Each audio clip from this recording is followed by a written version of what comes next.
रियासत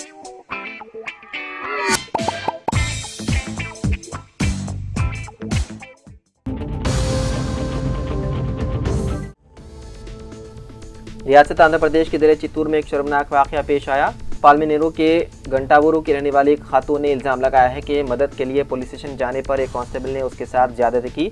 मुतासिरा खातून का कहना है कि कांस्टेबल के साथ एक होमगार्ड भी उसे हरासा कर रहा है। खातून ने इल्ज़ाम लगाया है कि कांस्टेबल उमाशंकर ने उसे नशावर दवा पिलाई और फिर ज्यादती का निशाना बनाया। जब उसने वाकया किसी को बताने की कोशिश की तो मुलजिम ने धमकी दी कि अगर बात बाहर गई तो उसके 3 बच्चों को कत्ल कर देगा। मुतासिरा खातून ने दोनों मुलजिमीन से जान का खतरा लाहक होने का खदशा जाहिर करते हुए मुतालबा किया कि उनके खिलाफ फौरी कार्रवाई की जाए ताकि इंसाफ मिल सके।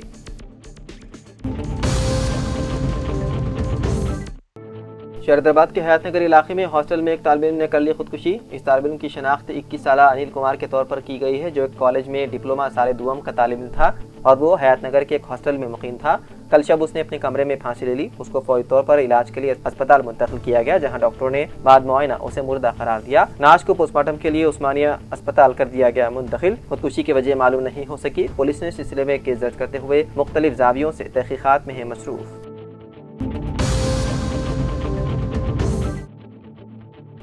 शहरदाबाद के इलाके मियापुर में एक और कत्ल की वारदात आई पेश। पुलिस के मुताबिक चारशंबे की रात 39 साल संदीप नामी मरीज को बेरहमी से कत्ल कर दिया गया, जो मंशियात की लत से छुटकारा हासिल करने के लिए एक मरकज में जेर इलाज था। संदीप का ताल्लुक आंध्र प्रदेश से बताया गया है और वो मंशियात के आदी होने के सबब गुज़िश्ता 8 माह से इलाज के लिए इसी मरकज में मुकीम था। उसी मरकज में नलगुंडा से ताल्लुक रखने वाला आदिल और बरसास का सुलेमान भी गुज़िश्ता 3 माह से इलाज करवा रहे थे। कल रात किसी बात पर तीनों के दरमियान झगड़ा हुआ, जिसके दौरान आदिल और सुलेमान ने मिलकर संदीप पर हमला कर दिया, जिससे उसकी मौत वाक़ई हो गई। मियापुर पुलिस ने दोनों मुलजिमीन के खिलाफ मुकदमा दर्ज करते हुए उन्हें हिरासत में लेते हुए मज़ीद तहकीकात में है मसरूफ।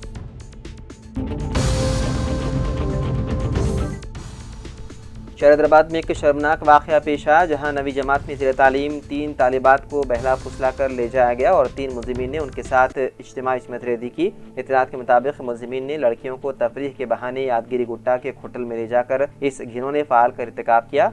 वापसी पर लड़कियों ने हिम्मत जुटाकर वालिदैन को सारी रोदाद सुनाई, जिस पर अलवार पुलिस ने फौरी कार्रवाई करते हुए मुकदमा दर्ज कर लिया और मुलजिमीन को गिरफ्तार करके अदालती तहवील में दे दिया। पुलिस के मुताबिक 20 सितंबर को अलवाल पुलिस स्टेशन के हुदूद से ताल्लुक़ रखने वाले 3 तालिबात स्कूल में बदकमा तकरीब के बहाने घरों से बाहर गए। उनकी मुलाकात मणिकिशोर नगर के 19 साल मधु से हुई। मधु ने बाद में अपने दोस्त वारिसगुड़ा के 22 साल वंशी अरविंद और करीबी रिश्तेदार 21 साल नीरज को भी साथ बुला लिया। पहले सबने एक होटल में खाना खाया, फिर लड़कियों को तफरीह का झांसा देकर बस के जरिए यादगिरी गुट्टा ले गए। वहाँ एक लॉज में 3 अलग अलग कमरे किराए पर लेकर तीनों लड़कियों से ज्यादती की गई। अगले रोज़ इतवार की शाम को लड़कियों को तारनाका के इलाके में छोड़ दिया गया। लड़कियों ने घर पहुंचकर शिकायत की, जिस पर वालिदैन पुलिस से रुजू हुए और पुलिस ने मुकदमा दर्ज करते हुए तीनों मुलजिमीन को कर लिया गिरफ्तार।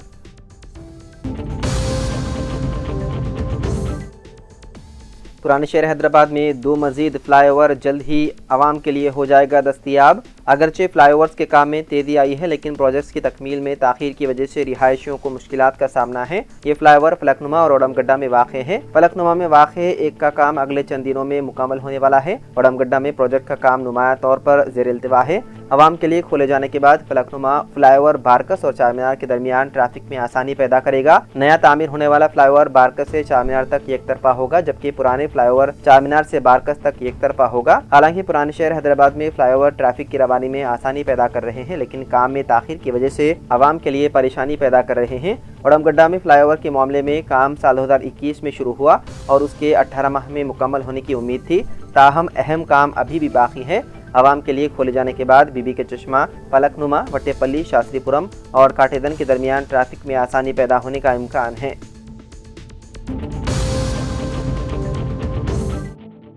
हिंदुस्तान की फ़लस्तीन पर खामोशी इंसानी इक़दार से दस्तबरदारी के मुतरादिफ। कांग्रेस की क़दावा लीडर सोनिया गांधी का बयान। हिंदुस्तान की खामोशी और फ़लस्तीन से दूरी पर सोनिया गांधी ने एक सख्त तनकीदी मजमून तहरीर किया है, जो एक अखबार में शाया हुआ है। कांग्रेस पार्लिमानी पार्टी की चेयरपर्सन सोनिया गांधी ने मोदी हुकूमत के फ़लस्तीन के मसले पर रवैये को गहरी खामोशी और इंसानियत और अखलाक से दस्तबरदारी करार दिया। उन्होंने जोर दिया है कि हिंदुस्तान को फ़लस्तीन के लिए क़ियादत का मुजाहिरा करना चाहिए, जो अब इंसाफ, शनाख्त, वक़ार और इंसानी हुकूक की जंग बन चुका है।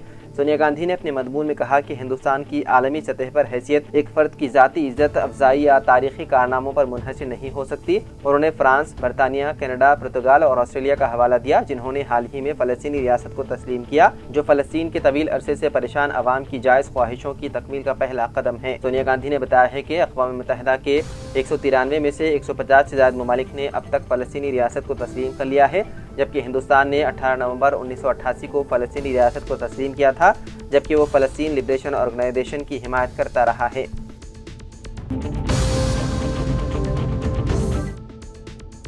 تلنگانہ پبلک سروس کمیشن نے گروپ 1 سروس کے فائنل نتائج جاری کر دیے۔ مجموعی طور پر 563 عہدوں میں سے 562 پر تقرریہ عمل میں آئی۔ ایک پوسٹ عدالتی تنازع کے سبب روک دی گئی ہے۔ ملٹی زون 1 میں 298 اور ملٹی زون 2 میں 304 امیدواروں کا انتخاب ہوا ہے۔ کمیشن نے وعدہ کیا ہے کہ نتائج ہائی کورٹ میں زیر سماعت مقدمات کے فیصلے پر منحصر ہے۔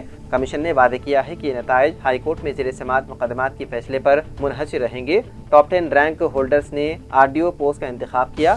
ٹاپ 10 رینک حاصل کرنے والوں میں ایک بھی مسلمان امیدوار شامل نہیں ہیں۔ اس میں بتایا گیا ہے کہ ٹاپ 10 رینک سے بالترتیب لکشمی دیپکا، وینکٹ رمنا، ومشی کرشنا ریڈی، جن تیجسونی، کارتکا، ہرش وردھن، انوشا، نکیتا، بھاویا اور سری کرشنا سائی نے حاصل کیے۔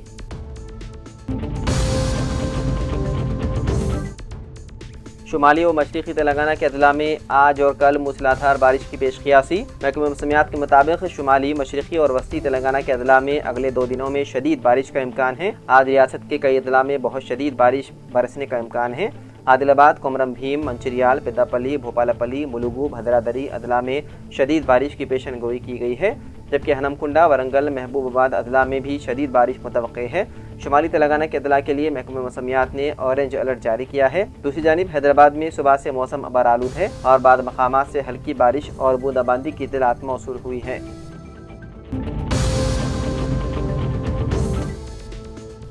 RSS شہر حیدرآباد میں مسلمانوں کی تائید کے نام پر قادیانیوں کو ساتھ لیتے ہوئے عوام کو گمراہ کرنے کی مہم کا آغاز کر چکی ہے اور امن کے نام پر جاری تیار کی جانے والی سازش کے ذریعے نہ صرف مسلمانوں کو RSS سے قریب کرنے کی کوشش کی جا رہی ہے بلکہ مسلم نما چہروں کو RSS اپنے ساتھ لیتے ہوئے یہ باور کروانے لگی ہے کہ مسلمان RSS سے قربت اختیار کر رہے ہیں۔ وقت ترمیمی ایکٹ کی تائید کے لیے جن لوگوں کو RSS نے اپنے ساتھ لیا تھا ان کا استعمال کرنے کے بعد اب قادیانیوں کے ساتھ شہر حیدرآباد میں اجلاس منعقد کرتے ہوئے اس کی خبریں بھی شائع کروائی جانے لگی ہیں، جبکہ شہر حیدرآباد میں قادیانیوں کی یہ ضرورت نہیں تھی کہ وہ اپنی اجلاس یا منصوبوں کے متعلق سرعام کوئی سرگرمیاں انجام نہیں دیتا بلکہ اپنی شناخت کو مخفی رکھتے ہوئے زندگی گزارتے تھے، لیکن اب حیدرآباد میں وہ اپنی سرگرمیوں کے متعلق اخبارات میں خبریں شائع کرنے لگے ہیں۔ گزشتہ یوم معاشرے میں امن کے نام پر منعقد کیے گئے اجلاس جس میں بین مذہبی رہنماؤں کے ساتھ RSS قائدین کو بھی مدعو کیا گیا تھا، اس اجلاس کی رپورٹ انگریزی کے ایک مؤخر رودنامہ میں شائع ہوئی ہے جس میں قادیانیت کے ترجمان کا بیان اور اس طبقے سے تعلق رکھنے والے شخص کے نام کے ساتھ بیان شائع ہوا ہے۔